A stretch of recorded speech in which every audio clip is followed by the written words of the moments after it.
most famous death in history is the death of Jesus of Nazareth. 2,000 years ago, in 1st century Jerusalem, he was crucified by the Romans. The Gospels tell us he was buried in a tomb. And 2 days later, Mary Magdalene, one of his closest disciples, found the tomb empty.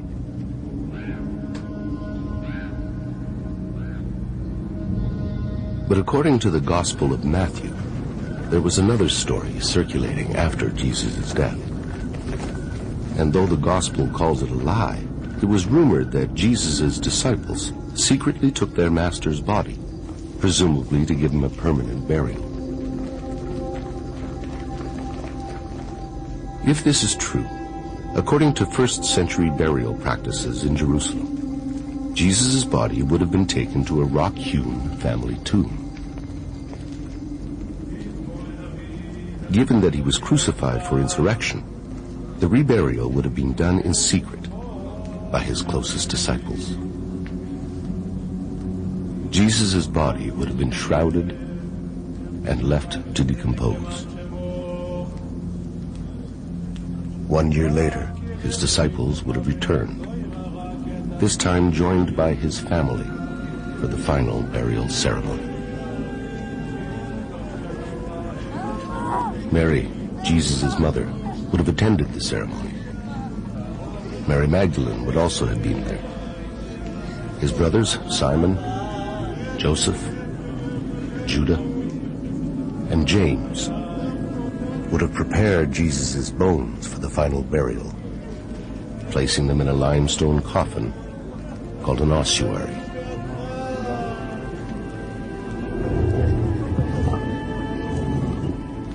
Jesus' name would have been inscribed on the side. His ossuary would then have been placed in a niche in the inner chamber, sealed away forever, deep inside his family tomb.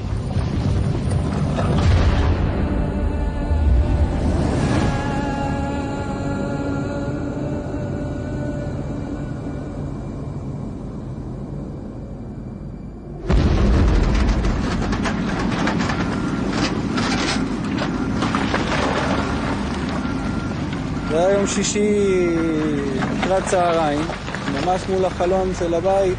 זה היה אתר בנייה שהתחילו לבנות אותו. כדי לבנות היו עושים פיצוצים בהר, היו מפצצים עם דינמיט את ההר, ואז בתור ילדים מסקרנות רצנו לראות מה קורה ואיפה זה. ואחרי שהיה את הפיצוץ וכל האבק שקע, מה שראיתי בעצם מרחוק בהר, ראיתי איזה מערת קבורה, יש לה משולש עם העיגול, וזה היה הרבה יותר מכוסה. In the spring of 1980, in Tальпиот, South Jerusalem, construction blasting exposed the entrance to a burial tomb. It was 2,000 years old. הבן שלי מגיע, הוא הגיע בריצה הביתה. אמא, הבונים רוצים להרוס מערת קבורה שהם מצאו. אז התחלתי להתקשר לכל מיני ארכיאולוגים שחיפשתי דרך הטלפון, וזה כמעט לא היה אף אחד. המשטרה כדי לעצור את הפיצוצים. העובדים הלכו הביתה, כי גם זה היה אחד. On the Sunday morning, under pressure from contractors, a team of archaeologists was called in to excavate. They had only 3 days before the tomb was to be sealed and cemented over. I could see this large slope with tractors and bulldozers and trucks trundling in different directions, and right in the center of this slope was this gaping hole, which turned out to be the entrance to the Tальпиот tomb. Above the entrance was a unique facade, a carefully crafted chevron and circle that mystified the archaeologists. There's no doubt about it that those symbols which are on the facades of the Tальпиот tomb meant something. It's unlikely that the person or the family that came to carve out the tomb just carved these things at random. They had to symbolize something. What they symbolize, I don't know, but it's quite rare to find that kind of ornamentation on a simple tomb. Shimon Gibson, a young surveyor at the time, was one of the first inside. It was his job to record the layout. It was great. It was very exciting. Me entering into the tomb, which has been cut into rock. It has a central chamber. It has arcosolia benches in the walls for the laying out of bodies. It has these loculi extending in different directions. It was incredibly important to get as much archaeological detail as possible onto plans. Gibson's detailed plan recorded every inch of the tomb's interior. Extending out from a large inner chamber were 6 deep cavities called loculi, or kohim in Hebrew. And inside these kohim, the archaeologists found 10 small limestone coffins, also called ossuaries. The ossuaries were quickly transferred to Jerusalem's Rockefeller Museum under the direction of the Israel Department of Antiquities.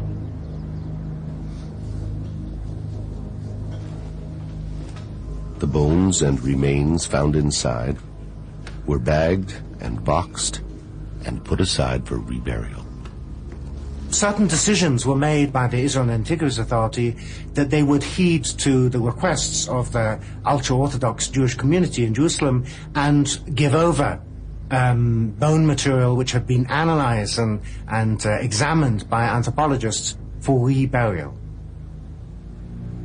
And then they began the process of cataloging the ancient bone boxes. By 1980, over 1,000 ossuaries had been found, but only 20% of them bore the names of the dead. Here it was discovered that 6 out of the 10 ossuaries had inscriptions. They are not monumental inscriptions. They're not intended to be seen and viewed by everybody, and they're not there to commemorate the dead. They are there so that when family members come in and start shifting the boxes around so they can put a new one in, they know which one is which and which belongs to who. The archaeological record shows that the custom of using ossuaries for burial in Jerusalem only lasted for about 100 years, ending around 70 of the Common Era when Jerusalem was destroyed by the Romans. And so the discovery of inscriptions on stone coffins like these provide archaeologists with a catalog of names specific to the time of Jesus. And on one of the ossuaries discovered in the Tальпиот tomb, written in Aramaic, was an astonishing name: Yeshua bar Yosef.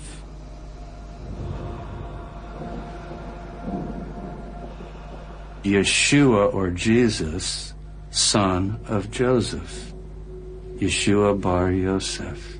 Now, when this was found, I think the archaeologists weren't too excited about it. The public would have been very excited, but they didn't hear about it. You found a Jesus, son of Joseph ossuary, but it wasn't really talked about.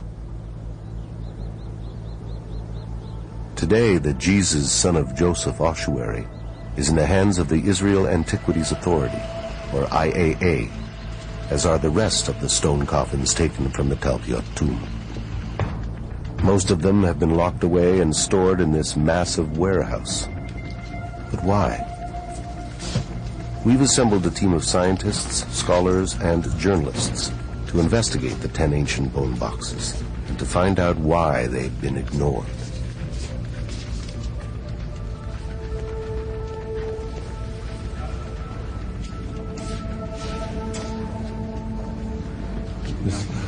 This is it. Felix? Yeah. This one is 543. This is it. This is it. Jesus, son of Joseph. Today, it takes an expert in ancient writing like world-renowned Harvard professor Frank Moore Cross to examine the inscription. Because even though it is one of the plainest ever found on an ossuary, its letters are so informal that it's very difficult to read. This being quite informal, and this particular one quite messy. Academics describe it as a graffiti, so cursory it's almost as if it was meant to be read only by intimate family. There's an X here before the name. And then the name Yeshua, then the father's name is perfectly clear, Yehoseph, the son of Joseph. I have no real doubt that this is to be read Yeshua, and then Yeshua bar Yehoseph, that is Jesus, son of Joseph. Jesus, son of Joseph. Professor Cross's examination of the photograph has now shown us exactly what to look for on the actual coffin. Yud Vav Shin Ein. Yud, Shin, Vav, Ain, Jesus. Bet, Resh, son of. Yud, He, Vav, Sanach, Pei, Joseph. Jesus, son of Joseph. It's quite amazing, huh? Amazing is not the word for it. Can this stone coffin be linked to Jesus of Nazareth? To answer that question, we have to examine all the archaeological evidence uncovered in this family tomb. Does it fit with Christian tradition? Does it challenge certain articles of faith? If the bones of Jesus were to be found in an ossuary in Jerusalem tomorrow, and without doubt, let's say they are definitely agreed to be the bones of Jesus, would that destroy Christian faith? It certainly would not destroy my Christian faith. I leave what happens to bodies up to God. It seems that Christians can accept the possibility that the remains of Jesus were transferred to a family tomb. Thereafter, he could have risen and appeared to his followers as the Gospels report. According to Christian faith, Jesus then ascended to heaven. In theory, the ascension could have been spiritual, leaving his body behind. In fact, those who take a strictly historical approach to the Gospels would expect to find Jesus' remains in his family tomb. When he's first buried, it's in a temporary tomb. And later, unless he somehow magically disappears and goes to heaven, which is a position of Christian faith, but if you're going to be historical and realistic, he would be put in a permanent place of burial as a good Jew. Okay? Well, the tomb, you have to have a family tomb. The family tomb of Jesus. If the ossuary found in the Tальпиот tomb, marked Jesus, son of Joseph, did at one time contain the mortal remains of Jesus, then all the ossuaries in that tomb would have to belong to members of the Jesus family. On the other 5 ossuaries reported to have inscriptions, we should only expect to find names from the family tree of Jesus. Jesus was the son of Mary and Joseph. But what many people don't know is that according to Christian tradition, he had 2 sisters, Miriam and Salome. And the Gospel of Matthew tells us he had 4 brothers, Simon, Judah, James, and Joseph. His adoptive father, Joseph, was descended from King David. But Joseph most likely died in Nazareth and would have been buried there, not in Jerusalem. Jesus' mother Mary, Maria in antiquity, was also of Davidic descent. But unlike Joseph, according to later Christian tradition, she died in Jerusalem. And within the same tomb as Jesus, son of Joseph, a second name was discovered. First of all, it's an ossuary found in Jerusalem. The ossuary is now housed in the basement of the Israel Museum. As you can see, the script is very simple. The Hebrew letters that create this name are Mem. Mem is for M. Resh, like R. Yud can be I or Y.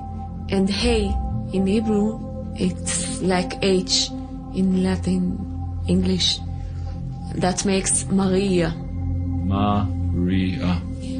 And it's one of the rare examples of that name on ossuary in Israel. Maria, Mary, found in the same family tomb as Jesus, son of Joseph.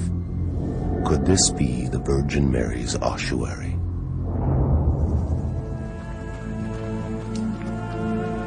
Throughout history, from the first Greek writings of Mark, the earliest gospel, the Virgin Mary's name has come down to us in only one form, Maria. It is a Latinized version of the Hebrew, Miriam.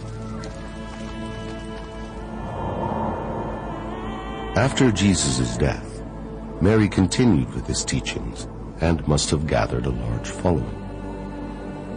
In those times of religious transition, Roman converts also began to follow Jesus, and so as her popularity grew amongst his followers, Mary's name was Latinized. That is why the New Testament records her name as Maria. Written in Hebrew, the name Maria is very rare, but it's exactly what was found on the ossuary in the Tальпиот tomb.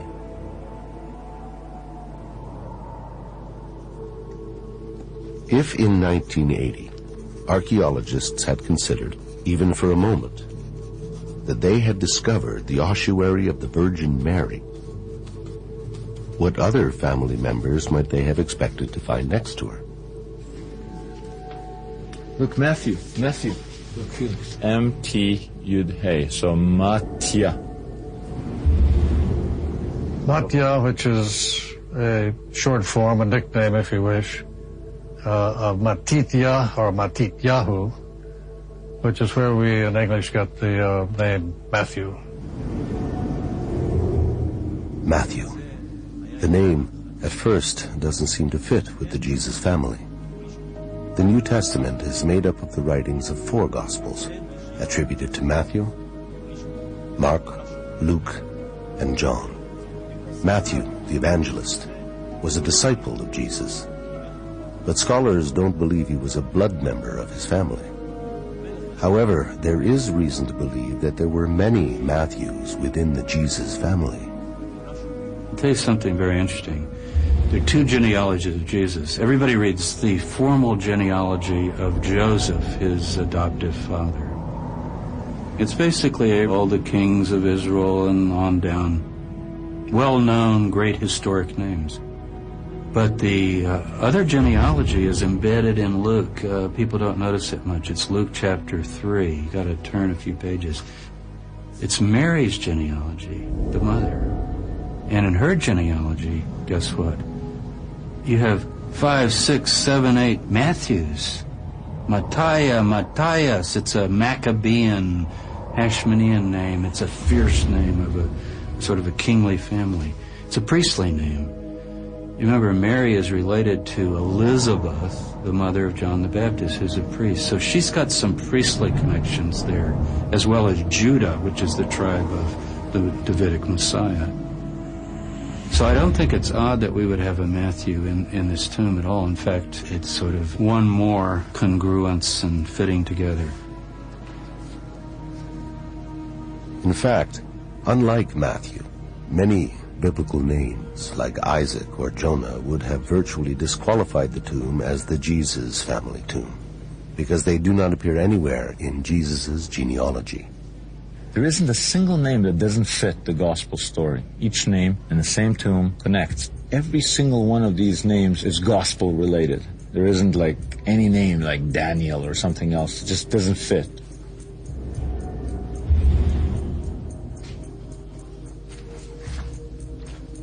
On 3 ossuaries, 4 names had been uncovered: Joseph, Jesus, Mary, and Matthew. And then on an ossuary found deep within the tomb, another name was discovered. This inscription says Yosa, with a hey in the end. It's a diminutive of Yosef. There is no question about it. As an ossuary inscription, this would probably be quite unusual. If I'm publishing in English, I say, okay, there's a Joseph. But there's not just a Joseph. It's Yosei. Now, in Hebrew, Yossi in Israel today is quite common. Yossi, Joseph, like Joey. But Yosei you will never hear. And you didn't hear it in the ancient world either. The Yod, the E becomes a Yosei. Guess where we know that name? In the Gospel of Mark, Jesus has a brother. People don't all know that Jesus had brothers. Most scholars, you know, the Roman Catholic Church says they were cousins, and other people they were stepbrothers. But most of the historians and the biblical scholars have pretty well now admitted Jesus had brothers. They're named in the Gospels, the four brothers, James, Joseph, Jude, and Simon. But the Joseph in Mark, only in Mark, our earliest Gospel, is not Joseph. It's Yosei. Yosei, or Josie in the English, was the brother of Jesus. But the Gospels don't tell us much more than that. He disappears after 3 brief citations. What happened to Yosei is a mystery. But if the ossuaries from the Tальпиот tomb belong to the Jesus family, then Yosei has finally been found. Of all the ossuary inscriptions ever discovered, there is only one with this unique spelling of the nickname Yosei. Look, clear as day, it's Josie. And that's an incredible thing, because according to Jewish law, if someone has a nickname, you have to put their nickname on their tombstone or casket. And it's the nickname that appears here right next to Jesus, son of Joseph. The brother was known as Josie, not Joseph, and it's exactly in the same configuration right here. Josie, Yosa.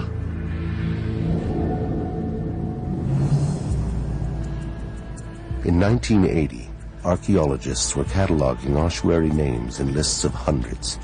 And from this tomb, they now had Yosei, a rare nickname given to the brother of Jesus; Maria, a rare Latinized version of Mary used in the Gospels to refer to Jesus' mother; Mattia, a version of Matthew that, as it happens, was common in Mary's family; and Jesus, son of Joseph.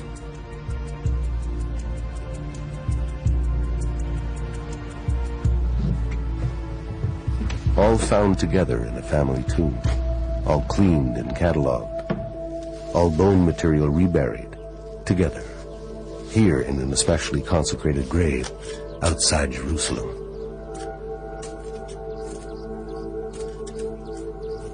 All the ossuaries were then crated and stored for decades on warehouse shelves.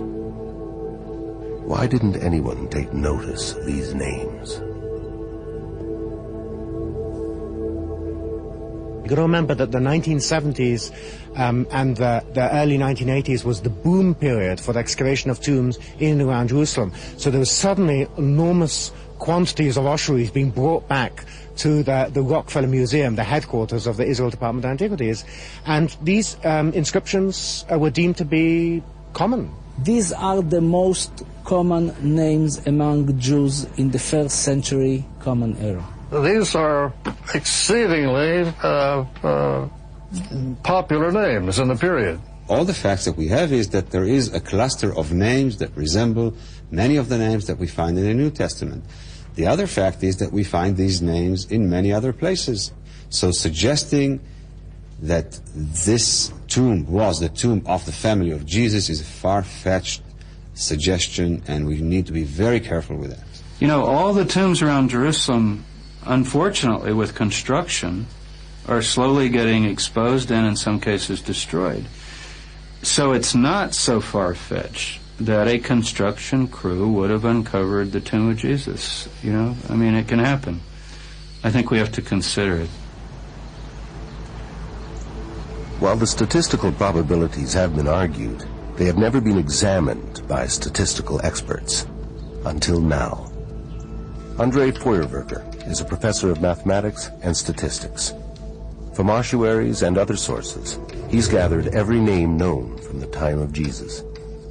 By noting how often each name occurs, he can statistically evaluate the names discovered in Tальпиот. One of the things that's fairly interesting about this particular tomb site is that from a lay point of view, if one looks at the specific names that occur in the cluster, and if one focuses just on the names individually, one can very well come away with the impression that there is nothing the least bit unusual about this particular cluster. But the correct way to analyze this is to look at all of the names in unison. According to statistics, if we were on a crowded street in ancient Jerusalem and called out the name Jesus, there would be approximately a 4% chance that a Jesus would be there. If we were to call out the name Mary, we would have a 25% chance of finding a Mary. Not bad odds. But what Feuerberger explains is that if we were to call out for Jesus, Mary, Joseph, Matthew, and Yosef, all at the same time, the chances of all those individuals being on the same street together are quite low. From a statistical point of view, we don't actually look at the incidences of the individual names where we say that each one of them is a very common name. We look at the way in which the factors combine with each other. So, sure, a father by the name of Joseph is not a rare name. A son by the name of Yeshua is not a rare name. But when you combine those two together, it's rarer. So it really is a possibility that this particular tomb site is in fact the one of the New Testament family. It is a possibility that I think needs to be taken seriously. Taking the possibility seriously means that we must try to uncover more evidence. And one way to do that is to find the Tальпиот tomb. But more than 25 years ago, the tomb was reburied, sealed, and cemented over. A huge complex of apartments was built on top. Even if the tomb can be located, it may well be impossible to get into it, sitting under meters of concrete and foundation. Poring over architectural plans decades old and cross-referencing the IAA archaeology reports, our team believes they've discovered the underground location of the Tальпиот tomb. The Tальпиот site is perfectly situated halfway between ancient Jerusalem and Bethlehem, the two cities most important to Jesus and his family. It would have been an ideal location for his family tomb, considering that surviving members would have traveled from both cities to visit the burial site. If you think about it, it's perfect. It's right between Jerusalem over there, where Itai is, and Bethlehem is over there. This is where, if I was a member of the Jesus family, this is where I would want to be buried. Okay? So we know that there's a tomb right over here, right? Our research shows that in 1980, 2 tombs were discovered on the Tальпиот site. The roof of the second tomb had been partially destroyed by construction, but it was sealed up again and not excavated because of time constraints and pressure from religious groups to keep it undisturbed. The archaeological reports show that this second tomb is 20 meters north of tomb number 1. The apartment blueprints show that tomb number 1 is located under a patio and beside a bedroom wall. This, we believe, is the tomb we're looking for. Now, we know that one of the tombs is under the patio. We know that there's pipes coming out. That's where you come in. There's some potential. Crude IAA sketches suggest that both tombs may have had access pipes installed before a building continued above them. It's common for pipes like these to be added at the request of rabbis in response to the Orthodox belief that spirits need a clear passage from a tomb. We're going to go down however many feet it is till we hit bottom. I mean, once we're down there, if the drawing is accurate and we've got that curve in that pipe, the camera's going to go down the curve, we're going to see what's there. My concern is that those pipes are bogus, that whoever built it just built pipes there to make rabbis happy. Oh yeah, the souls can move, and there's nothing there. Ideally, you stick your camera down that thing. Yes. Confirm that there is a tomb, that there's a space in between the tomb and the bedroom, if you will. I don't know how deep it goes. We cut a hole in the bedroom wall. Boom, we're in.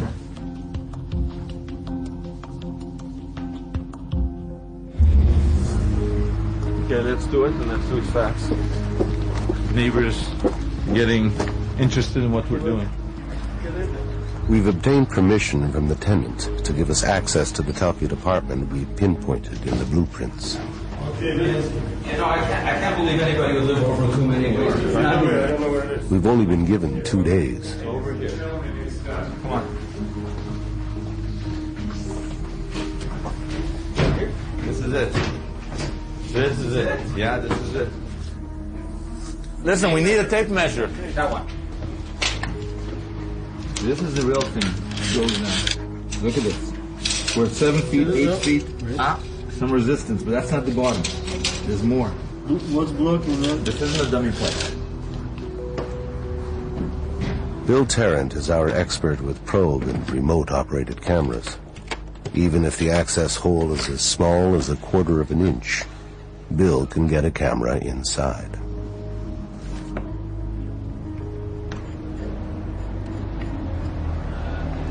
What do you got? This is the video probe.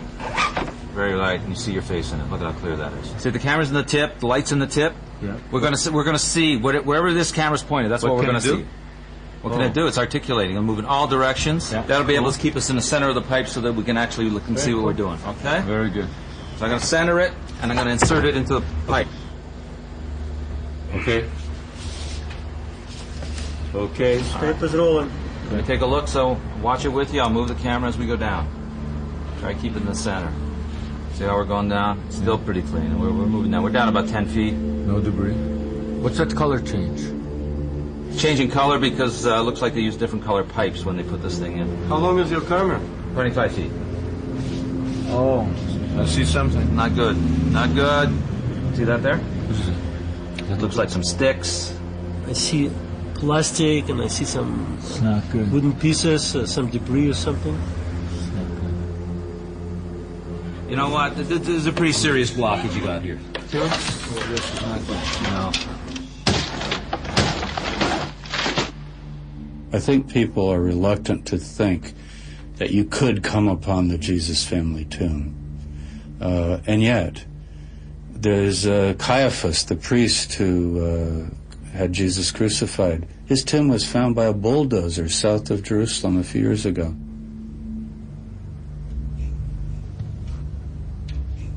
In December of 1990, construction workers uncovered an ancient burial cave from the 1st century.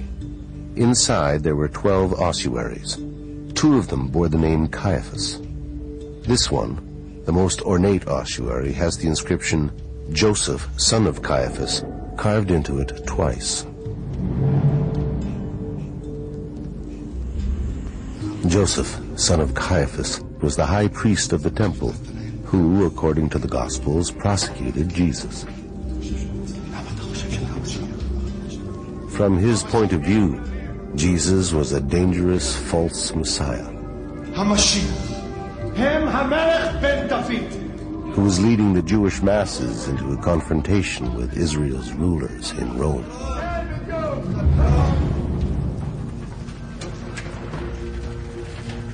The Caiaphas ossuary was found. So it's not as though no famous, you say, well, it couldn't be anybody. No matter what we find, couldn't be anybody important. Why not? It seems to me there's a double standard. You said that Caiaphas is, in all probability, the high priest who prosecuted Jesus according to the Gospels. Whereas this entire cluster is dismissed, well, these are just common Jewish names. I mean, how are you so convinced that this is the Caiaphas? You find more ossuaries in that same tomb, less fancy, with the name Caiaphas, not Joseph, son of Caiaphas, but with the name Caiaphas on it. So it's definitely the tomb, as all tombs were, of a clan. This is the tomb of the Caiaphas clan. One of them could have been, should have been, Joseph, son of Caiaphas, the one that we know from the New Testament. And the adornment on the ossuary shows you very clearly that it is of a different standard. So, a fancy decoration convinces you that this is the Caiaphas of the... Caiaphas is not that common name. It's not as common name as Jesus, Joseph, John, or Mary. It is a rare name. It's a name that we know from both Jewish sources and from the New Testament. And it is good in dating and timing for that period, and it could be that one. The fact is that we have never found anywhere else an ossuary with the name Joseph, son of Caiaphas, anywhere else. On the other hand, you have a whole bunch of unique things. Yosa, which you find in this tomb, and that specific variation of the name you only find in the Gospel of Mark as a brother of Jesus. Only in this tomb. No other. As rare as Caiaphas. In fact, rarer, because in the Caiaphas family tomb you found several Caiaphases. Yosa appears once, period, out of all the thousands of ossuaries that have been found. Yet nobody says, in all probability, that's probably the brother of Jesus of Nazareth. Nobody does that. The fact that the probabilities in Caiaphas are very high does not say in all certainty that this is the one. There was no inscription inside saying, I have crucified Jesus. We don't know for 100%. We never know for 100% in archaeology. But the experts do seem 100% comfortable connecting some ossuaries directly to famous names in the Gospels, as long as they steer clear of the Jesus family. At the fifth station on the Via Dolorosa, the path Jesus walked carrying his cross, we find a dedication to Simon of Cyrene.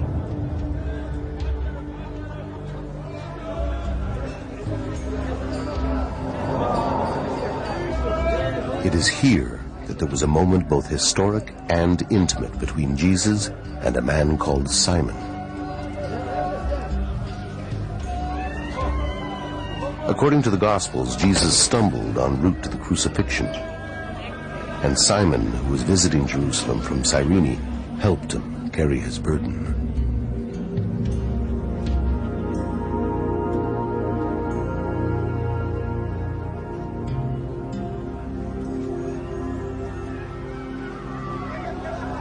Simon and his son Alexander became early followers of Jesus.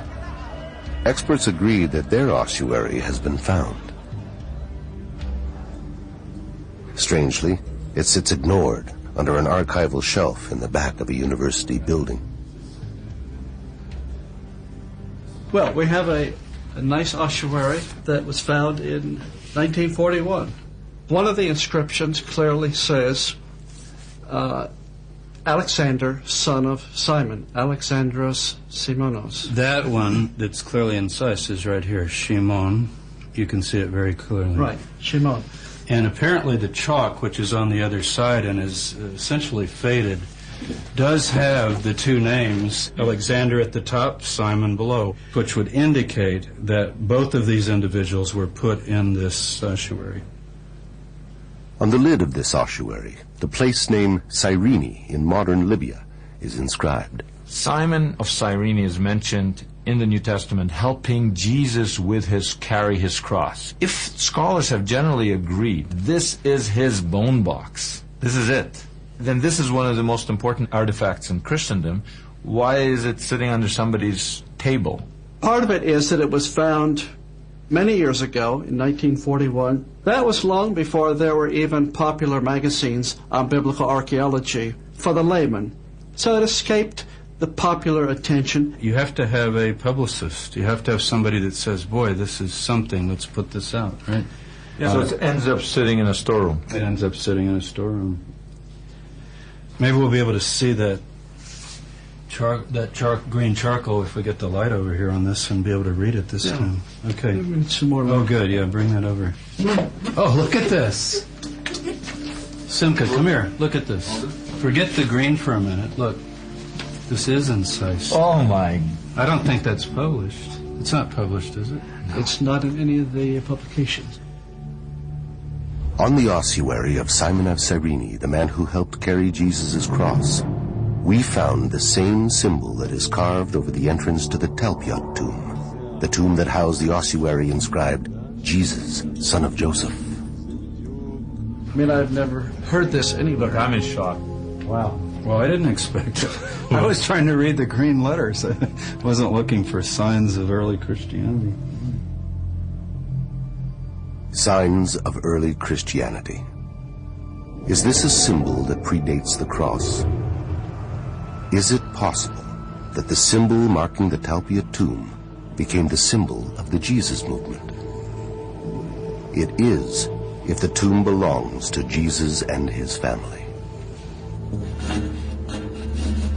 Nothing. Look, nothing. It's So not what going else did we anywhere. give it? Anything move? And I think it's the plastic.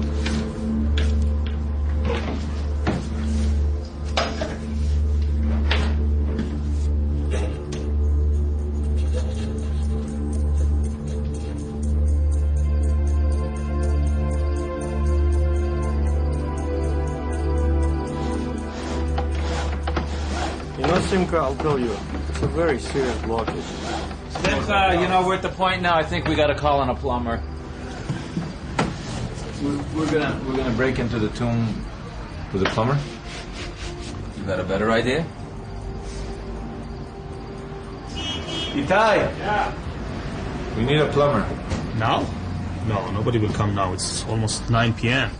So call him now and bring him tomorrow. This is crazy. Start with the plumber. What else we got to do?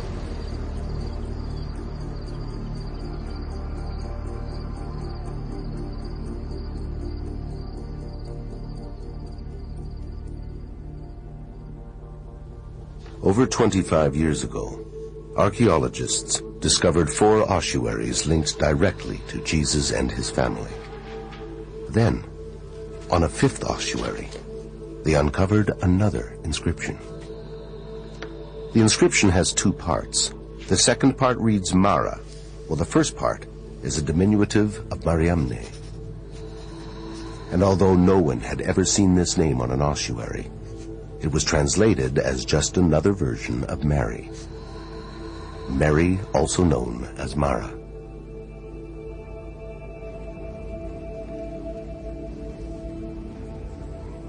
But would it make sense to find in the Jesus family tomb 2 ossuaries with the name Mary? First, Maria, the name used in the Gospels to refer to the Virgin Mother. And the second, a unique spelling of both Mary and the name Mara. It might make sense if the second Mary, this Mariamne, was Mary Magdalene.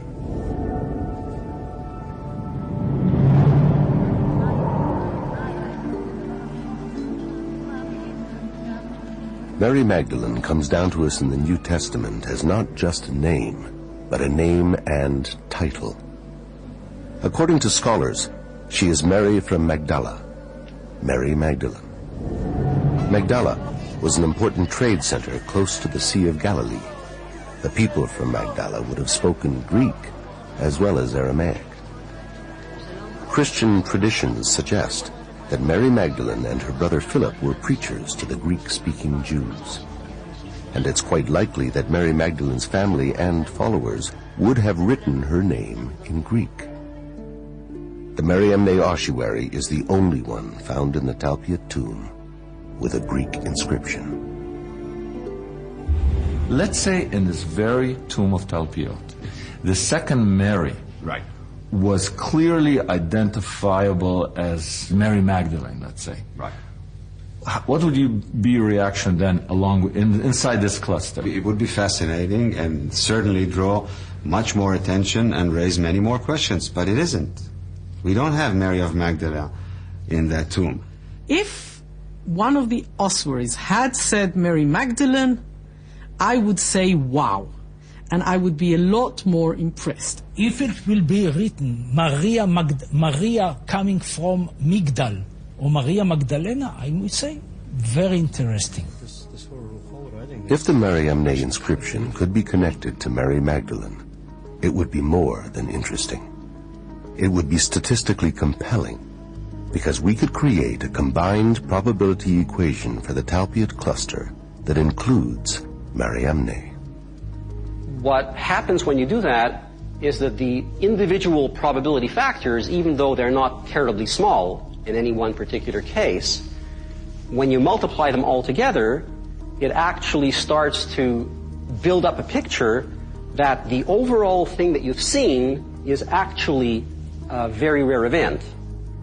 Because Feuerberger takes a conservative approach, he eliminates Mattia altogether, since he is not a known member of Jesus' immediate family. Feuerberger also divides the probability outcome by 4, so as to compensate for any unintended biases in the historical data. And he further divides the number by 1,000, representing all first-century Jerusalem tombs. By the end, his model concludes that there is only one chance in 600 that the Tальпиот tomb is not the Jesus family tomb, if Mariamne can be linked to Mary Magdalene. But can she?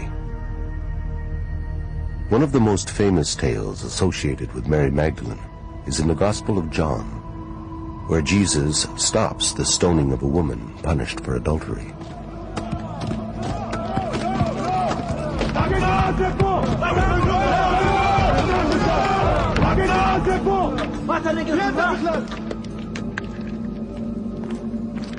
But there is no indication in the text that the unnamed woman is Magdalene. It's a later Christian tradition that has linked the adulteress to Magdalene, just as it has linked her to the tale in Luke of another unnamed woman specifically labeled a sinner who anoints the feet of Jesus.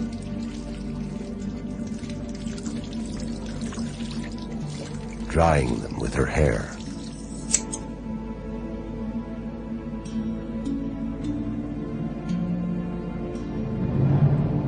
Today, scholars believe that Mary Magdalene and the two unnamed women in Luke and John are all different women. The tradition of linking Mary Magdalene to these so-called sinners can be traced back to a turnaround in the church of later centuries, when women were excluded from being consecrated as religious leaders. Previous to that time, women were ordained. And in many early Christian writings, Mary Magdalene is highly respected as a missionary. I think that Mary Magdalene was an extremely important person in the Jesus movement. So important that I think, and this is my opinion, I know I'm not representing anybody else in this, but I think that she actually is the real founder of Christianity. Mary of Magdala was a major apostle on a par with Peter at the time of Jesus. But later, after the New Testament, we say she's a prostitute. So the opposition to Mary of Magdala inside the New Testament and after the New Testament is the surest proof for me that she was very, very important. The strong leadership displayed by Magdalene would have been regarded as suspect by an evolving, male-dominated church. So from the 2nd century, when church fathers began suppressing dozens of early Christian writings, the church rejected two texts that held Mary Magdalene in highest regard: the Gospel of Mary Magdalene and a text describing her brother's ministry, the Acts of Philip. For centuries, only fragments of these texts remained, and some sections had been considered lost forever. But in 1974, in an ancient monastery on Mount Athos in Greece, a Harvard University professor, Francois Bouvon, uncovered a 700-year-old manuscript. It was the most complete copy ever found of the 4th century text, the Acts of Philip. In it, Bouvon claims to have discovered an early description of Mary Magdalene, unmarked by later Christian tradition. In the Acts of Philip, she is completely, there is no mention of her previous life. She is seen positively as a Christian missionary. So she is completely at the same level as male missionaries. She preaches, she teaches, she baptizes, she carries even the title apostle. If in the early Christian movement Mary Magdalene was an apostle, then the unique alias Mara on Mariamne's ossuary could be pointing to something extraordinary. In Aramaic, Mara means master. Mara, the master. Even today, if you go to the Armenian quarter, the archbishop or one of the priests would be like Mar Samuel or Mar whatever, Lord, Master. You can still hear it. So it's a sign of respect for a rabbi, for a teacher, related to the Mara, the Lord, the Master. It is clear in the Acts of Philip that Mary Magdalene is respected as a preacher, baptizer, and apostle, strong and faithful, and close to Jesus. It would make sense then for her followers to refer to her as Mara, Master. But what about the spelling of the first name in the inscription, the unique Mariamne, never found before or since on any other ossuary? In the Acts of Philip, Mary Magdalene's name is spelled M-A-R-I-A-M-N-E,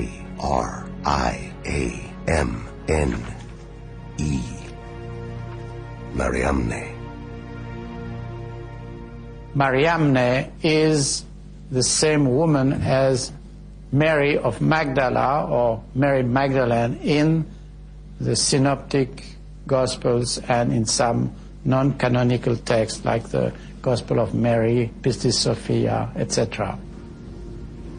The Acts of Philip seem to explain all the mysteries behind this inscription. But if this is really the ossuary belonging to Mary Magdalene, then there's one more thing that needs to be investigated. The common held belief, based on medieval tradition, is that after the death of Jesus, the disciples were expelled from Judea and scattered to many lands, traveling and spreading the word of God.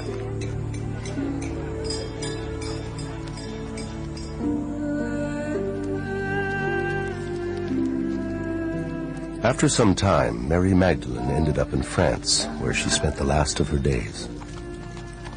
Following this later Christian tradition, it would be impossible to discover Mary Magdalene's coffin in Tальпиот, Jerusalem. However, in the Acts of Philip, written in the 4th century, the oldest known account of Mary Magdalene's travels, she does not die in France. According to the Acts of Philip, at the end of the story, Mariamne is said supposed to go home to Israel, to the Jordan Valley, and the author has an allusion that's where she would die and be buried. The Acts of Philip clearly tell us that Mary Magdalene, Jesus' most trusted apostle, dies here in Jerusalem.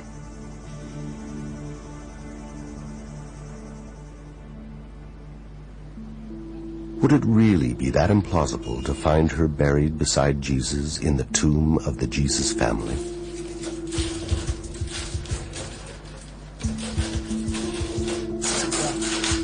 The statistical probabilities are compelling. The cluster of names in the Tальпиот tomb, extraordinary. The connections to the Gospels, too strong to dismiss. Armed with this new knowledge, our team may now be able to uncover new clues inside the Tальпиот tomb, if we can just get inside.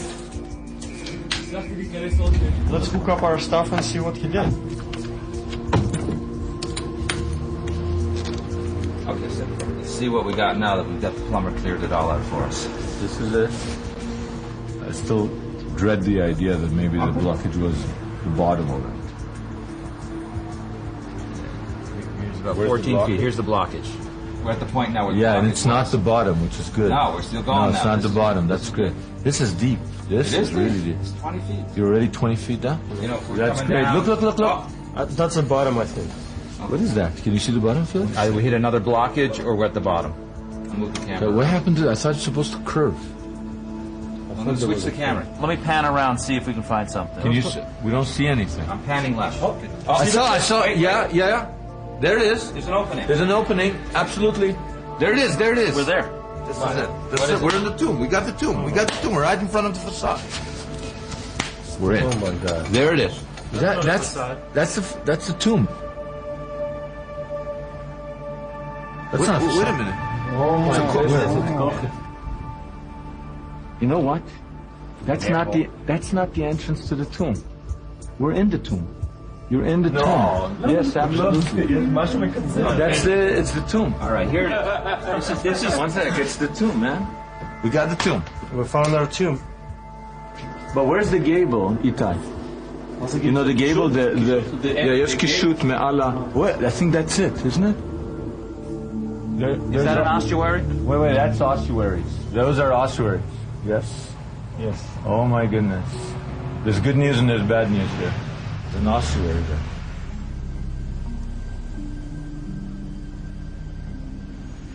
Well, what does that mean? Well, it means we're in the wrong tomb. Our tomb is empty. So, what are we gonna do? It's the wrong We're in tomb. the wrong tomb, right?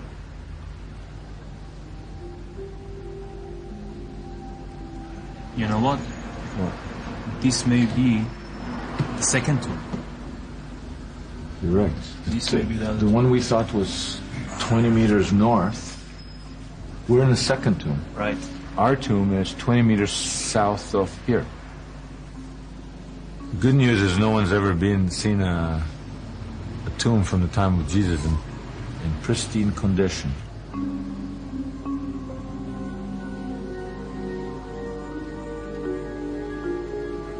Although we found ourselves in the wrong tomb, perhaps these finely crafted ossuaries, so close to the Tальпиот tomb, are somehow connected to Jesus or his followers.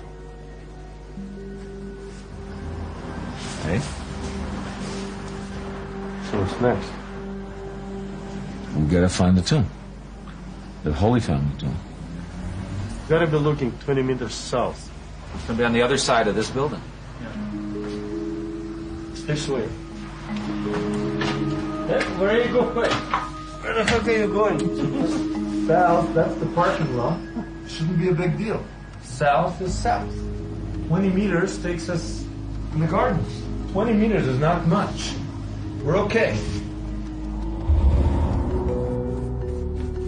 In 1980, the IAA catalogued 4 of the 10 ossuaries from the Tальпиот tomb as bearing no names. But these ossuaries were far from plain. Several displayed ornamental rosettes on their sides. And on the rear panel of the ossuary catalogued 80-506, they found a large cross mark. Okay, look at this. Look at it, Felix. Some kind of mark. It looks like a cross to me. It looks like a cross. But this cross mark was immediately dismissed as a mason's mark. It is theorized that mason marks were scratched onto ossuaries by the coffin carvers as signatures, or marks indicating how lids should be aligned to boxes.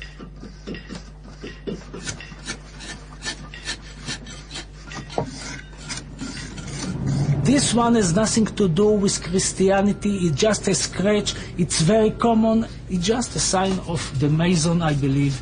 And that's because crosses simply Mr. aren't accepted as that crosses I in the produced Christian it sense and it belonged on to any me. archaeological Maybe it remains was dating even before the 4th century. The common belief among archaeologists and historians is that there is almost no archaeological evidence of early Christianity until the 4th century, 300 years after the death of Jesus. This is when the Roman Emperor Constantine the Great legalized Christianity, essentially allowing an underground movement acceptance into general civil society. Its popularity exploded across the empire, and Constantine became known as the first Christian emperor. But it's hard to believe that an early Christian movement, strong enough to last 300 years of persecution and then sweep the Roman Empire, would have left no archaeological evidence of its existence before its legalization. You know what? I noticed out of the corner of my eye a cross inside a circle. What is that? That's great. I love that question because this is not a cross. This is 4 centuries before the cross was established as a Christian symbol. This is a rosette, the most common design on ossuaries of the 1st century. Other ossuaries have also crosses on them, but they are masons, marks, to fit the placement of the lid to the box itself.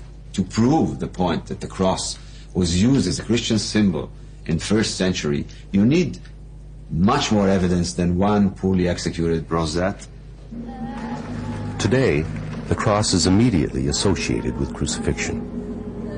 but that is a reference that would have been horrific during the years directly following Jesus' death. For anyone in the first century to wear a cross around their neck would like someone today wearing a little electric chair. It was disgusting. It was a symbol of torture. And it was only when crucifixion was stopped that the human imagination was able to move from the reality to the symbol. But perhaps people did use crosses as religious symbols at the time of Jesus. Crosses that had nothing to do with crucifixion. In the Bible, Ezekiel, there's a place where God says, go through the city and put, like we would say, an X or a cross on the forehead of all the righteous people. Before this is a cross, people are doing X's or crosses, but they're not thinking of Jesus, the cross, at all. What they're thinking of is, it's the end, the idea of finalizing, right? Stamped, sealed, delivered. And it took on an apocalyptic meaning then. The last letter means that you're sealed up, that you're finished, that you're okay, that you're waiting maybe for the resurrection. You know, let's mark the people that are prepared with the X or the Tav. The Tav, the last letter in the Hebrew alphabet, or Tau in Aramaic. In the book of Revelation, Jesus declares, I am the Alpha and Omega, the first and the last, the beginning and the end. Alpha and Omega are the first and the last letters in the Greek alphabet. Jesus would have declared, I am the Aleph and the Tau, as he spoke in Aramaic. And in his time, the symbol Tau was drawn as a cross. On the ossuary marked Jesus, son of Joseph, directly before the name Jesus, is a deliberate inscription of a Tau. That cross is absolutely part of the original inscription. It's the same depth and style of the inscription, plus the mineral vaporization, clearly going deep into all the letters. If this symbol, this Tau, was a mark of righteousness at the time of Jesus, it may very well have been adopted by his earliest followers. Centuries later, it would evolve into the Christian cross. It's a terrible thing when a culture is wiped out. And yet, you know, there's a sense in which that's happened to Jesus and his followers. And that sounds very shocking. Somebody says, what? Jesus and his followers, they became Christianity. They're not wiped out. But that original movement, the way they originally were as Jews right here in this area, believing in their own version of the Jewish faith, but also following Jesus, that sort of disappeared. And I think it's disappeared for theological reasons, even though I think the material evidence is around, if we'll just open our eyes and see it. Could it be that there was a movement made up of Jews who saw Jesus as their Messiah, not their God? And because this movement largely disappeared from history, we are blind to the archaeological evidence they've left behind. If there is evidence for this movement of Judeo-Christians, the logical place to look for it is here. According to tradition, this is the view Jesus had when he walked up the Mount of Olives and gazed upon the Jewish Holy Temple. Where the Muslim gold dome of the Rock now stands was once the Holy of Holies. There the Ark of the Covenant was housed. According to Luke, Jesus looked at the temple, foresaw its destruction, and wept. Where he wept is here, Dominus Flevit, a holy site on which Franciscan monks built this monastery in 1891. This spot would have been the perfect place for a Judeo-Christian cemetery. Overlooking the temple, they were sure Jesus would come back to rebuild. That's good. In 1953, while renovating, the Franciscans discovered a 2,000-year-old cemetery. This ancient necropolis was partially excavated by a well-known archaeologist named Bellarmino Bagatti. Bugatti claimed that these ossuaries belonged to some of the earliest followers of Jesus. If this is a early Judeo-Christian cemetery, then that means that our tomb is not sitting in some kind of archaeological vacuum. It's really part of a network of cemeteries. This can provide an archaeological context for our tomb. In this network of tombs, the Franciscans discovered a bone box with an inscription naming one of the most famous early Christians, Simon Bar Yonah. Now, I don't know if everybody will recognize that immediately, but Jesus said to Simon Peter, who's venerated later as the Pope and the head of the church, "You are Simon Bar Jonah, blessed are you, Peter." See, his name is not Peter, that's a Greek word. His name is Shimon, Shimon Bar Yonah.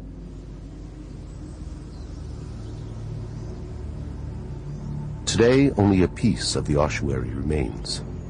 The Franciscans have stored it in a small museum beside their church. It bears an indisputable inscription, the only one ever found spelling the name Simon Bar Yonah.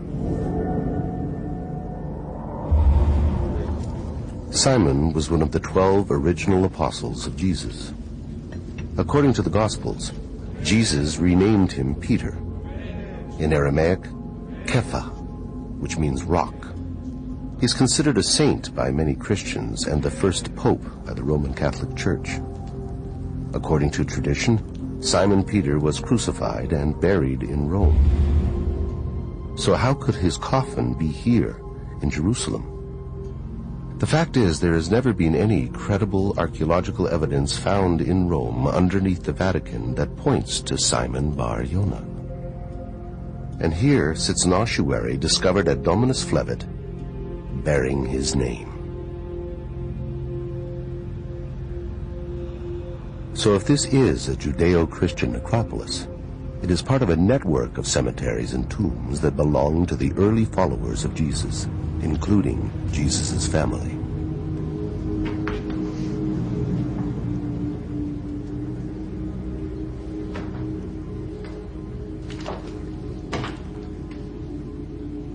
Okay, you're not going to believe this. You're not going to believe it. I'm imagining it. Can you see? Now I see. It's a symbol from the tomb, on an ossuary. This is incredible because the angle and the thing is identical. It's identical. And the dot inside. And the dot is deliberately inside. The inverted V with a dot in the middle, the symbol from our tomb, right on an ossuary from what is suspected an early cemetery of the followers of Jesus. To find this symbol displayed on an ossuary here, in the necropolis of Dominus Flevit, directly connects it to what is believed to be some of the earliest evidence of Christianity. As to who may have been buried in this ossuary, and whether or not he knew the Simon of Cyrene who displays the same markings on his bone box, or the Jesus son of Joseph whose tomb has been emblazoned with the same symbol, we can only speculate.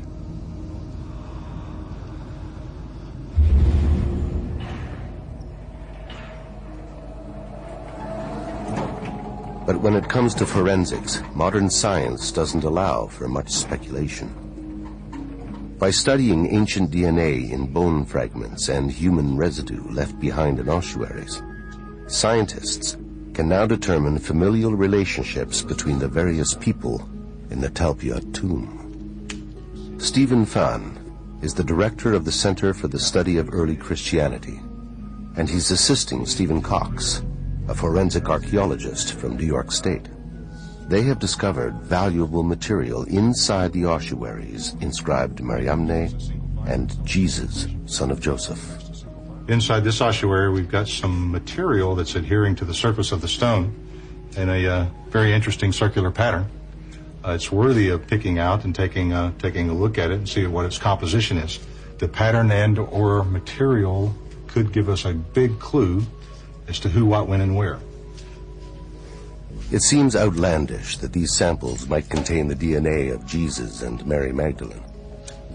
But if there's enough material, these tests may shed a new light on Jesus and his family. This is sample 80-500. The samples have been numbered and sent to this DNA lab in Thunder Bay, Canada, one of only 5 labs in the world that specializes in ancient DNA.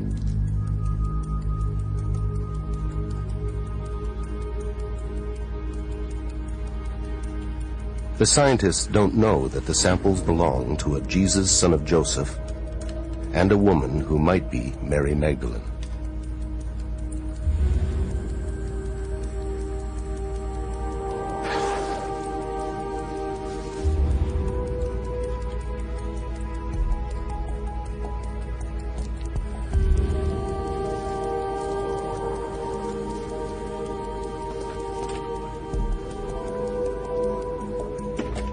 If these bone samples truly do belong to Mary Magdalene and Jesus of Nazareth, we would expect the tests to show that they are not genetically related.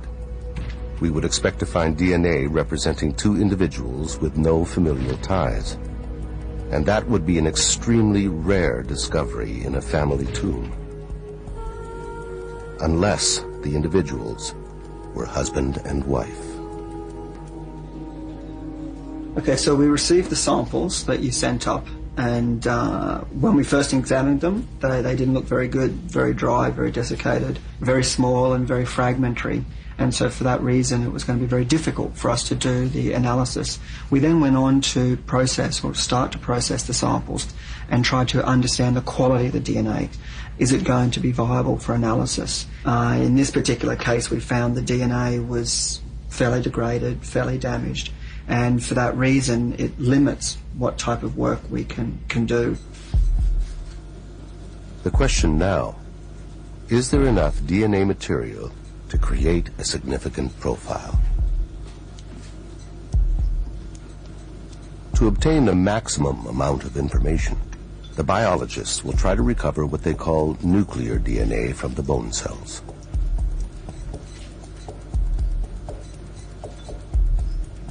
The extraction analysis showed that nuclear DNA was very difficult to recover. We have then focused on the mitochondrial DNA. The mitochondrial DNA, being inherited from mother to child and maternally inherited, means that we can only identify those types of relationships. The bone material is too degraded to recover DNA from the nucleus of the cells. And so the DNA extraction is now focused on the bone cell's mitochondria. Mitochondrial DNA can only tell us whether or not Jesus, son of Joseph, had the same mother as Mariamne, whether or not they were brother and sister.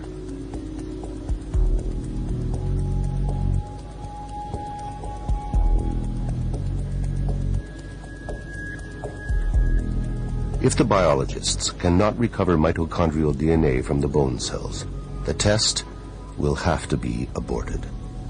And we will never know the true relationship between Jesus and Mariamne. We have indeed been able to achieve results. We got the mitochondrial DNA. It was very fragmented, very small amounts of DNA. We were able to amplify it, we were able to sequence it. We then went on to clone those sequenced DNA fragments, and by cloning the DNA, we're able to then compare many, many copies together. And that increases the validity of the work, and that way we're able to compare the sequences between that one individual and the other individual. And that's essentially what we've done, and I can show you the results here today. Okay, so what we have here is we have 2 sequences, just representative sequences, one from each individual. And what I'm going to show to you here is some of the variations between the 2 individuals. And so we have a polymorphism here, this G and the A. A polymorphism is a variation between this sequence and another sequence, or a variation between this sequence and the reference sequence. We use a polymorphism to indicate or identify a mitochondrial profile. And this polymorphism shows one difference between the 2 individuals. We also have another polymorphism here, where we have a T and a C, showing another polymorphism difference. So we have a number of polymorphisms that show differences between the 2 sequences. We can then conclude that these 2 individuals, they're not related. or at least not maternally related. They do not share the same mother. It can't be mother and child. It can't be brother and sister. So for these particular samples, because they've come from the same tomb and we suspect it to be a familial tomb, these two individuals, if they were unrelated, would most likely be husband and wife.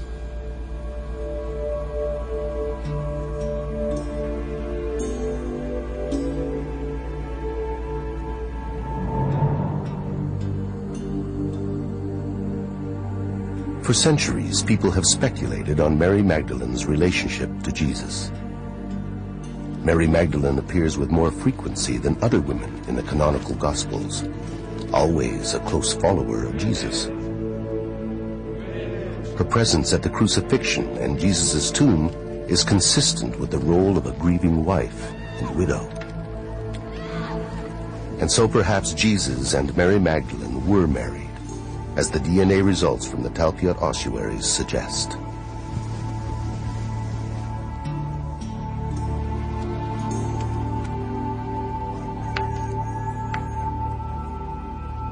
And perhaps their union was kept secret to protect a potential dynasty. A secret hidden through the ages. A secret we may be able to uncover in the Jesus family tomb.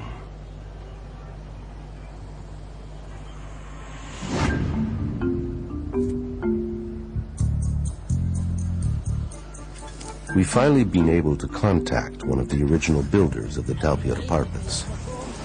Ephraim remembers the tomb, but is a little hazy on its exact location.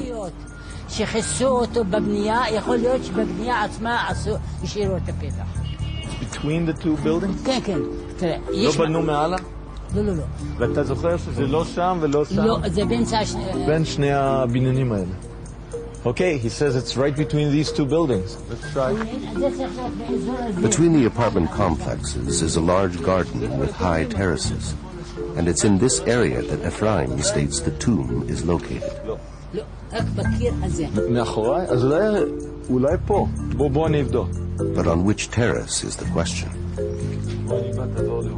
אתה לא תוכל להחזיק מעמד. לא טוב. זה יש דלת של מערה. לא ראית לו, מה זה האבן החומה? הצבע החום.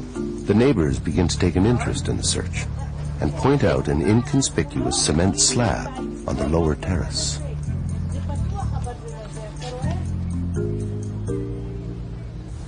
יכול להיות שזה... אבל מבחינת בנייה, יש לזה... מה עם זה? מה עם הפקק הזה? זה יכול להיות תחת הפקק? Could it be under the cement thing? Ephraim explains that the slab has no structural purpose, but he's interrupted by an almost prophetic visit from a blind woman who's lived in the apartments since their construction. הנה פה. זאת המערה? זאתי המערה. כן? איך את יודעת? איך את יכולה להיות כל כך בטוחה? מה זה? אני זוכרת אותה. היא הייתה פתוחה וילדים פה נכנסו ויצאו ובאו וסגרו את זה. את יודעת אם הם מילאו את זה עם בטון או ששמו חול בפנים או שסתם סגרו? נראה לי שהם רק סגרו את זה. זהו, ואת בטוחה שזה פה, כן? פה, 1,000,000% שזה פה. 1,000,000% certainty. That's all we needed. If we could remove this inconspicuous cement slab, we just might find ourselves staring into the entrance of the Jesus family tomb.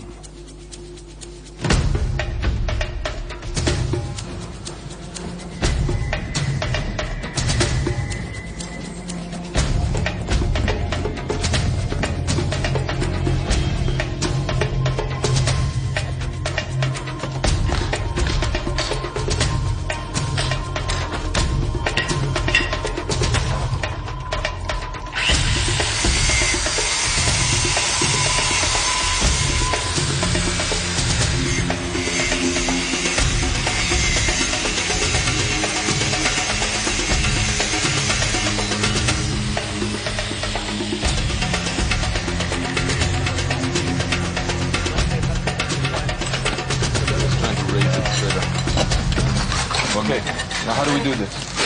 We need everybody to help, right? Felix, you realize we're rolling a big stone.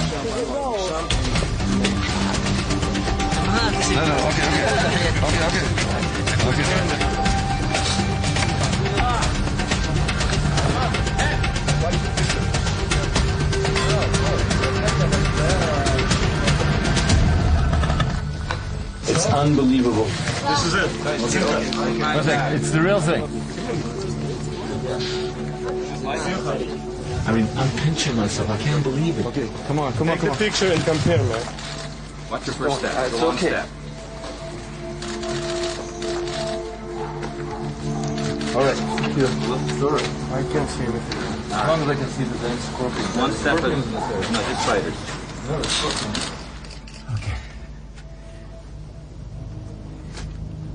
Okay. No, this is definitely it. Look, there's the chevron. It's beautiful. It's just gorgeous. This is it. Look. Just like in the book. Just like in the picture. Look at it. Felix, we found it. We actually found it.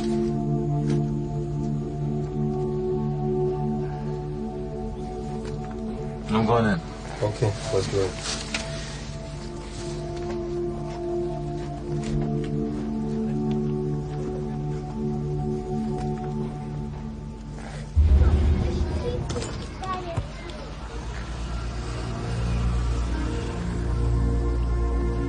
The opening of the tomb, 26 years after it was found, coincides with another twist in the story. One of the Tальпиот ossuaries has disappeared. Counting these, 1, 2, 3, 4, 5, 6, 7, 8, 9, 10. We have 10 ossuaries here. Each. But the visits to the Bet Shemesh warehouse have turned up a strange error in the records. I went to the storerooms of the Israel Antiquities Authority in Bet Shemesh. They provided me with this computer sheet which indicates that from this tomb there are 9 items. It says it quite clearly. Number of items, 9. And it has the description of these ossuaries and where they're located in the storerooms. Somehow, somewhere, one of the Tальпиот ossuaries went missing. And it is with this missing ossuary that a new mystery begins. Perhaps the ossuary was stolen. Maybe a worker at the site in 1980 had light fingers. Ossuaries can fetch fairly high prices in the antiquities market. And in October 2002, a chalky limestone ossuary surfaced from a private collection. It bore the inscription, James, son of Joseph, brother of Jesus.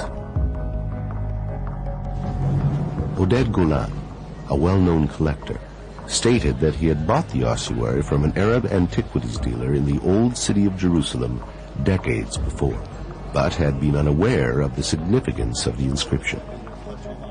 It was among the first ossuaries that I have in my collection. I didn't put any special attention to this ossuary because the 3 names which are mentioned on the ossuary, which are Yaakov, Yosef, and Yeshua, are very common name in the 1st century.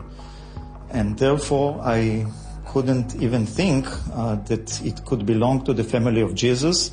And at the same time, I never knew that Jesus had a brother or siblings of any kind. After Jesus' death, his brother James took over his ministry and gathered a large following as the undisputed leader of the Jesus movement.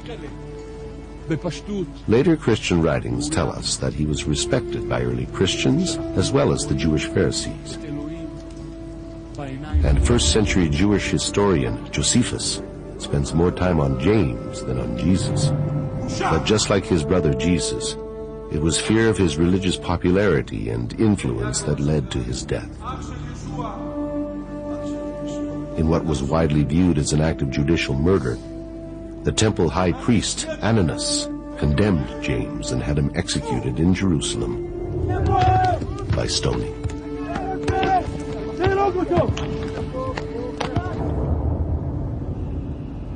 The numerous accounts of James's life show an early Christian of such importance that if it was at all possible, he would most certainly have been laid beside Jesus in death.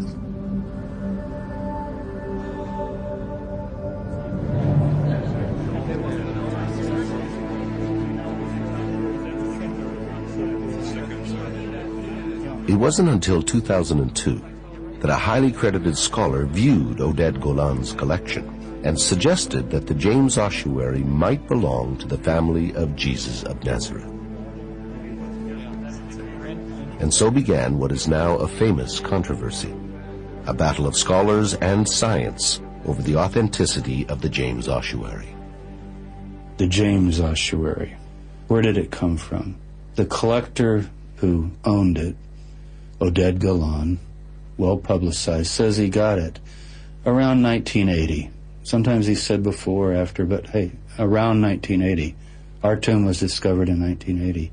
There's a missing ossuary. The Israeli Antiquities can't find it. Now, maybe they'll find it in the back of a warehouse, but I checked the dimensions. I was just curious. The missing ossuary was cataloged. It's just gone. The dimensions of that ossuary are the same as the James ossuary.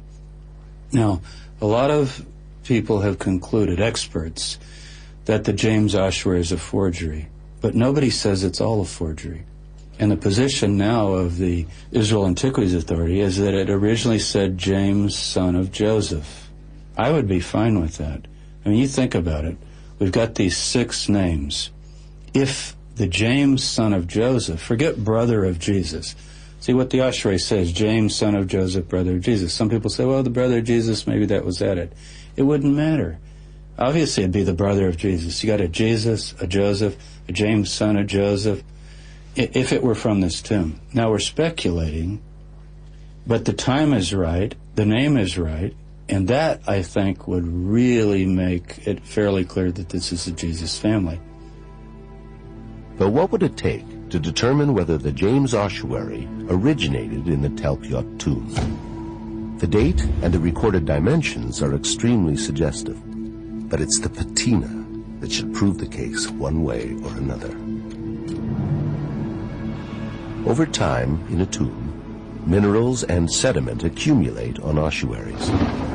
This accumulation is called patina, and it can be scientifically analyzed to produce a chemical and mineral fingerprint specific to an ossuary or tomb. Every ossuary discovered in a particular tomb will have the same patina fingerprint.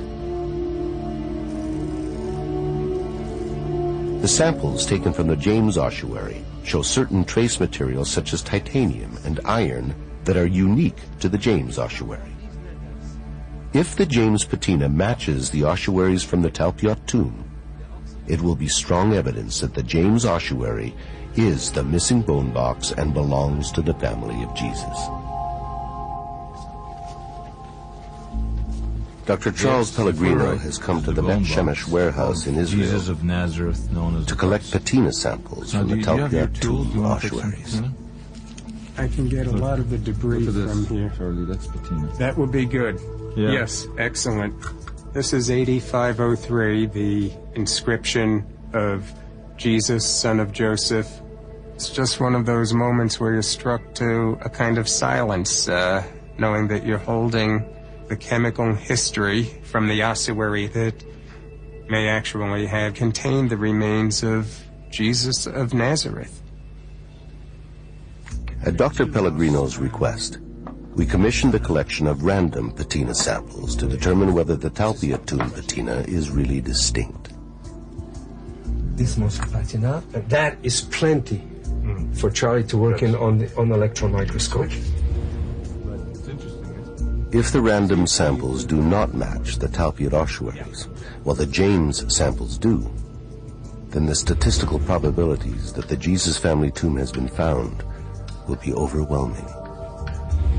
If it were possible to obtain evidence that the James ossuary might be this missing ossuary, then this would have a very strong additional degree of evidentiary value. I would say that that would be an absolute slam dunk if that were in fact shown to be the case. The Suffolk Crime Lab is a leading American CSI lab involved in solving modern-day crime mysteries. Today, it will use its forensic expertise to determine how the patina from the James ossuary and the patina from the random samples compare to the Tальпиот ossuaries. Did you see that piece? Yes. The head sort of like that tunnel running through it? Yes. Do you want to take another sample out of this container, or is that sufficient? Yeah, I think that's enough. All right. Yeah, I think that'll do. Yeah, mount it just as is. So that piece will be good to look at. But right now we're just taking other samples of the accretion from inside the ossuary. Iron is part of the signature that gives the soil that distinctive color. We now have it from this tomb. We have it from the ossuaries from this tomb. We're just taking other samples, and we're going to look at them under the scanning electron microscope and ping them with the electron microprobe.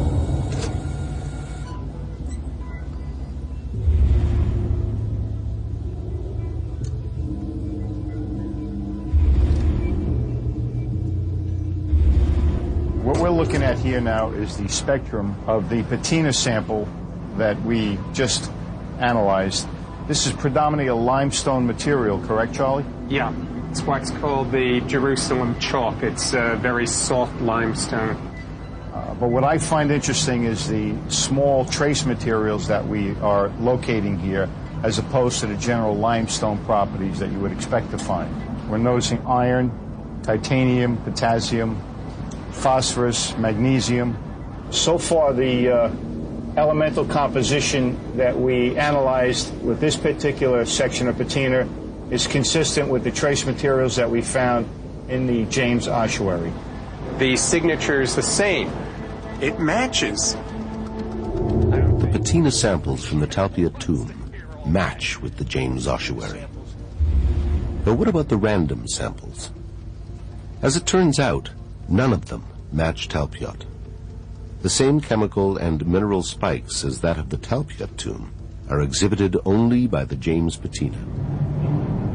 This is key evidence indicating that the ossuary inscribed James, son of Joseph, brother of Jesus, is the missing ossuary from the Tальпиот tomb.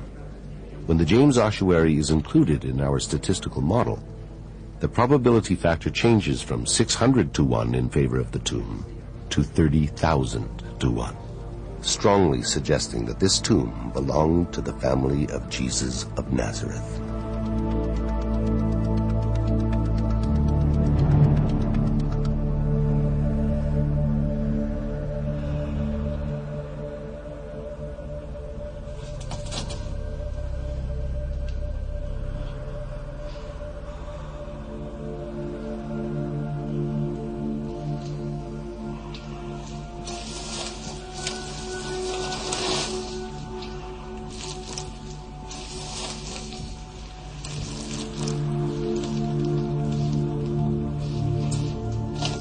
Oh my God. Oh my goodness. It's awesome, isn't it? Yeah.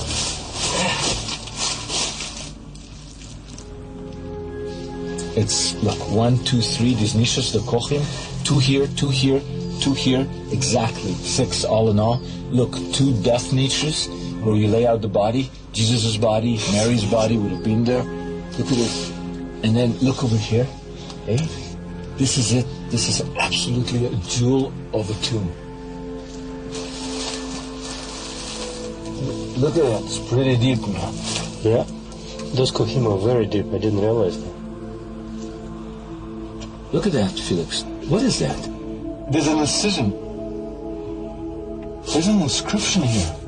This is Greek. That's an M? You see, that's an N. Greek N. Is it N or M? N. And what's this? We need an epigrapher in here. This is old. 2, 3, 4, 5, 6 letters. It's either Greek or Latin. It's certainly not Hebrew. Looking around, we noticed that we were sitting on mounds of decomposing pages of scripture. What is that? Shine that down? Shine it down? Look at that, Felix. This is full of holy books. Disintegrating holy books. According to Jewish law, biblical books cannot be discarded. They have to be buried like humans. It seems that in the weeks following the removal of the ossuaries and before the tomb was resealed, a local rabbinical school filled the tomb with damaged holy texts. Among them, we found a book that Jesus refers to as the key to his ministry. It's the book of Jonah. Jesus says in the Gospels, if you want to know, his apostles say, what are you up to, Master? And he says, you want to know what I'm up to? Read the book of Jonah. That's the code. And right here, you got the book of Jonah. The Gospels record that Jesus constantly spoke in parables and codes. Not surprising for a leader of what today would be labeled an anti-government movement, a man destined for crucifixion. And those who speak in codes often harbor great secrets.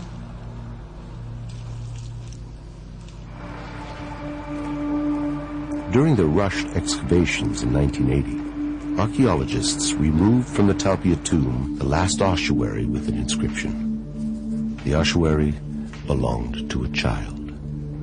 At the IAA Rockefeller Museum, the inscription was translated, Yehuda bar Yeshua. Yes, Yehuda bar Yeshua comes into English as Judah, son of Jesus. Judah, son of Jesus. The New Testament doesn't say that Jesus had a son, but perhaps in this instance, archaeology forces us to throw a different light on the New Testament. Could this bone box have once held the remains of the son of Jesus and Mary Magdalene?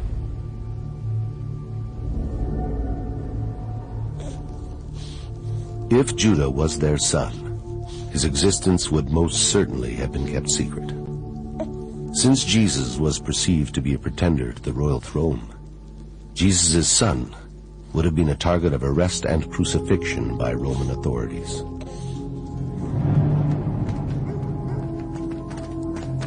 It was a time of great persecution.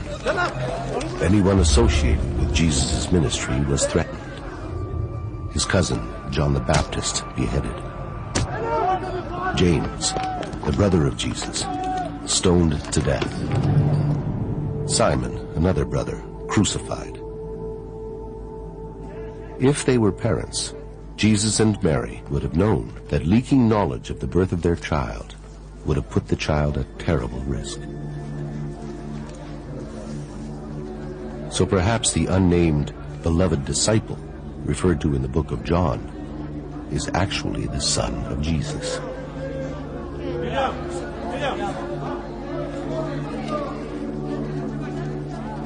Who remains unnamed in the text to conceal the child's lineage.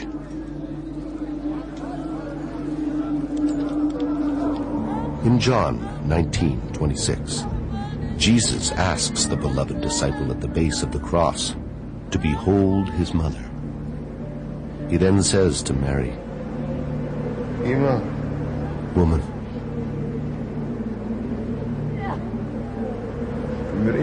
behold your son." Traditionally, this scene has been understood as Jesus addressing Mary, his mother. But can this be later theology? Could it be that Jesus was talking to Mary Magdalene, his wife, asking her to protect their son?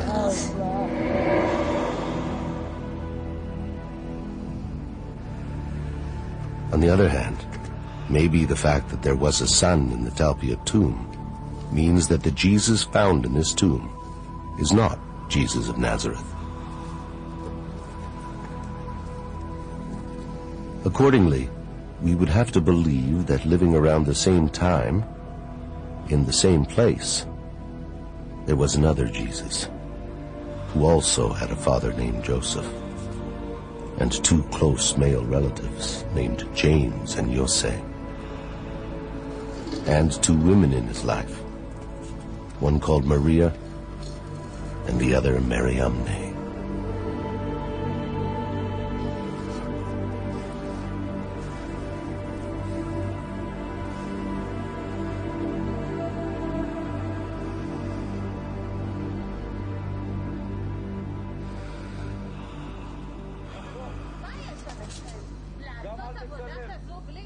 What's that noise?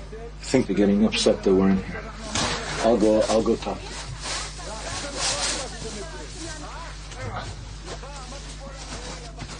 לעשות את מערב ירושלים, ואותי שלחו לעצור אותי. One of the tenants in the Tальпиот apartments works for the Israel Antiquities Authority.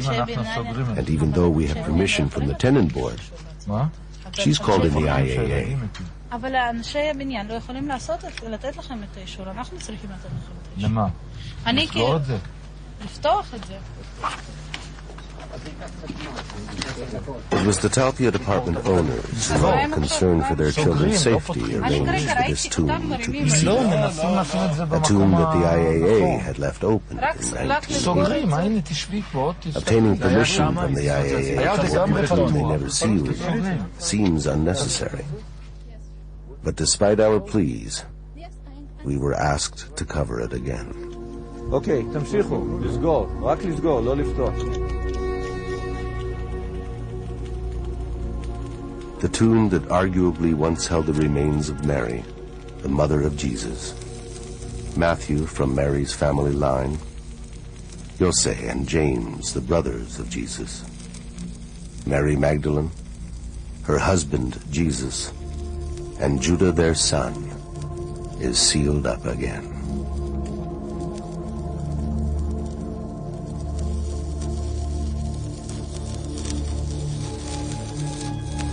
Who knows what secrets are still inside, and for how long they will be kept hidden under the Tальпиот apartments.